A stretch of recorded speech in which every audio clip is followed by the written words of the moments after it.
Breaking news out of Ukraine as a passenger jet with 295 people on board was reportedly shot down along the Russian-Ukrainian border. The Ukrainian government and pro-Russian separatists immediately blamed each other for the attack. Hello everyone, I'm Asiye Namdar sitting in for Anna Naidu, and this is The Heat.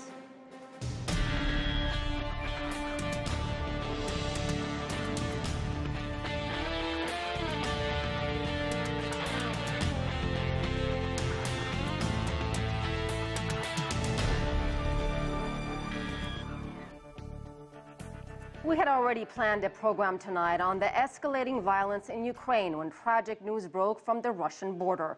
A Malaysian airliner carrying 295 people, including children, crashed in East Ukraine on a flight from Amsterdam to Kuala Lumpur.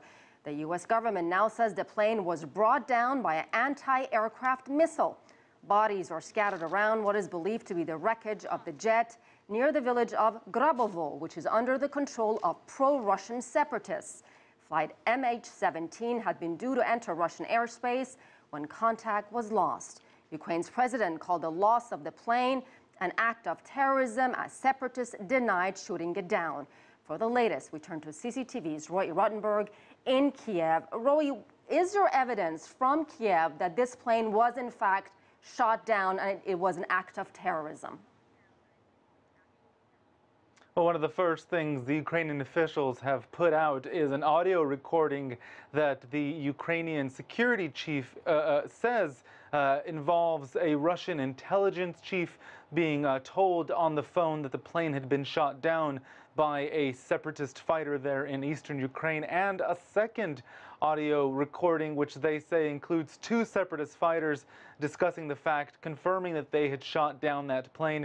We are unable to verify the contents of that recording, but that Ukrainians are saying at this hour is proof that there was at least Russian knowledge or even involvement in that situation. The other proof, they say, is social media sites indicating that 3 weeks ago separatists in Russian media were boasting that they were able to siege one of the types of anti-missile weapon devices that might be used to shoot down this sort of plane.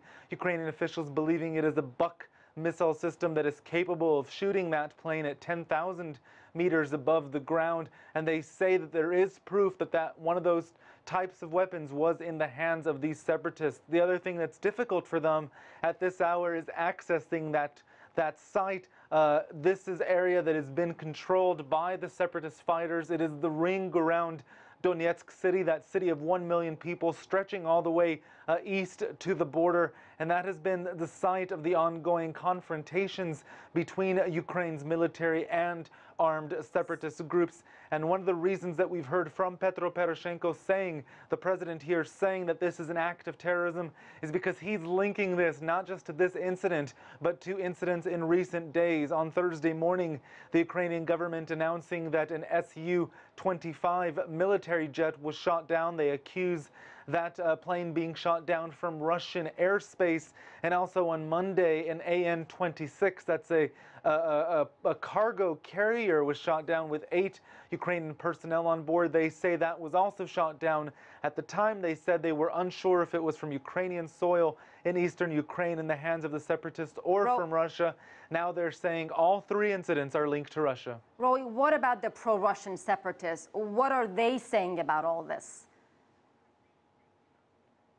Well, some of the words we've heard coming out of eastern Ukraine on Thursday night are simply that they could not possibly commit something like this, that they don't have the type of equipment. They've blamed Ukraine for using this as a provocation. So far, haven't really given any suggestions as to who else it could have been, haven't commented on those audio recordings as of this hour. It's now just 2 a.m. here, but saying that this is not them. There was some suggestions on Twitter that one of the separatist commanders, Igor Girkin, claiming responsibility. We're unable to verify those accounts.